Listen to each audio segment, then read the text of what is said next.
How deep is your love?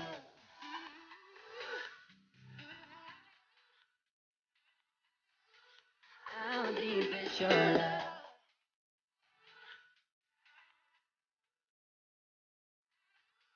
How deep is your love?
the JDC West 2016 tax case presentation.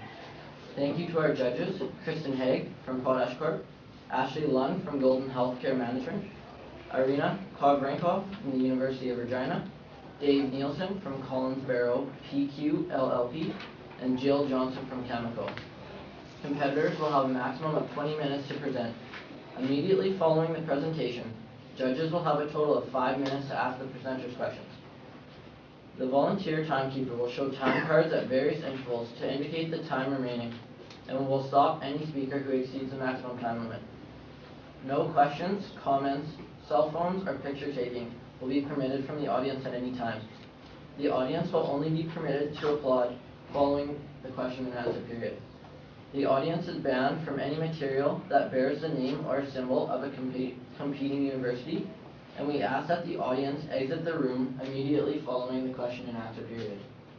Competitors, you may begin whenever you're ready. Good morning, Ms. Needham, and thank you for meeting with us. We believe that you should sell your company and take the ECAN job offer in order to comfortably secure your retirement. I'm Sam, this is Kelsey, and this is Sydney, and we are Get a Grip Consulting. The primary issue we've identified is actually not the future of your career, but rather how to properly secure your retirement. And we recognize that those two issues go hand in hand. And the secondary issue that we've identified is the tax implications. Now, just to take you through a quick executive summary, I will be going over a brief analysis of your company and the industry, and then Sydney will take you through some key objectives and alternatives. Kelsey will then give you our recommendation and risk submit. So onto our analysis. The strengths that we recognize is not only just your knowledge of the industry, but your passion. There are people across Canada that know as much as you do in this industry, but it's your ambition and your love of what you do that separates you. And that's what you really bring right now compared to everyone else. Opportunities for improvement. Your customer profile is pretty small right now. Currently, it's very specialized, and that's something you might want to look into. And the biggest issue that we've identified is your succession planning. You're currently 45 and you are single, and you don't have any plans for what happens in case you may fall sick or anything like that. Some constraints that we've seen are with expansion, your workforce. You only have about 8 employees, and if you really do want to expand to Western Canada, you will have to increase the size of your workforce. And some financials. We recognize that you also have low cash retention because of the wages that you pull out. And because of that, investing $250,000 into expansion is going to be difficult. Now, for a brief look at the industry, opportunities that you currently have are the 2 5-year consulting contracts that you hope to obtain, but those are 50-50, and you're not completely sure on those yet. One of the biggest threats is the economy. Currently, oil is not selling very high, to say the least, and ECAN is also looking to move into Western Canada, which gives you a good reason to move up. Again, your customer clientele is very limited, but some things about your company are you've established in the industry early. So a lot of customers will equate longevity into reliability, even though that might not necessarily be the case, but you do have that reputation out there right now. Thanks, Sam. So going forward with the recommendation that we do have today that you do sell your shares, we did have 3 key objectives in mind, and that was to secure your retirement, to make sure that you have career fulfillment, because you will be moving from a position of being you are the owner of your company, and then you'll be moving into a position where you are working for somebody else. So we just want to make sure that you still do feel that fulfillment even if you do move across, and then ultimately make sure that you have the least tax consequences possible. So the 2 alternatives that we did see and that you identified yourself as was keep Can Energy Corp and expand internally and move into BC, open up the new office, or sell Can Energy Corp and accept the offer with ECAN. And you did raise some awareness asking if there were any other options available, and as it stands right now, we feel like these options are the 2 most viable. You could keep and can, and then not look to expand and just keep how your organization is running currently.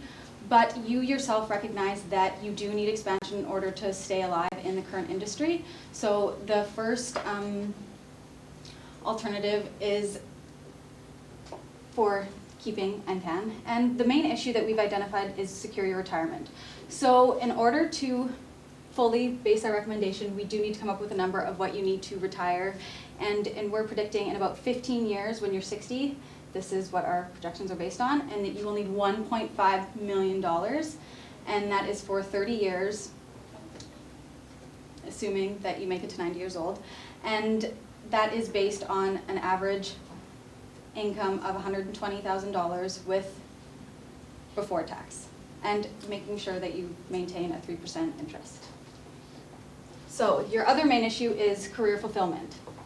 If you keep CAN Energy Incorporated and expand, this does require that you have a $250,000 investment, and there are two ways that you can get this $250,000. That is sell additional shares or get a bank loan. Selling additional shares has the consequences of you will again have to lose some of that control that you currently have. And getting a bank loan, it is a really good time to get a bank loan because interest rates are so low. But this isn't our recommendation today, so we're not going to go into that much further. But a pro for if you would like to keep CAN Energy is that you can defer business income. Currently, you are clearing out whatever is left over and claiming it as your income. But another option that you could do is leave it in the corporation because it is taxed at a lower rate than your personal rate. And right now it fits your lifestyle. You are enjoying being your own boss and you're getting a lot of fulfillment from that. So that's our main pro. But a huge issue that we see in the future especially is the economy. It is not doing so well. So, and you're based on those two main contracts for increasing your cash flows, and that's not really viable for moving on in the future. So just looking at our other alternative is sell CAN Energy and accept that we can't offer.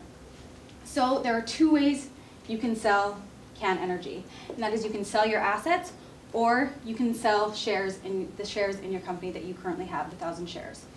So how you go about selling your asset is we assumed that your main asset is your client list. So a very unique thing about selling a client list is that can equivalent to your goodwill. And how goodwill is taxed is half of it will go into your capital dividend account and half of it will be taxed at the lowest rate, which is 13%.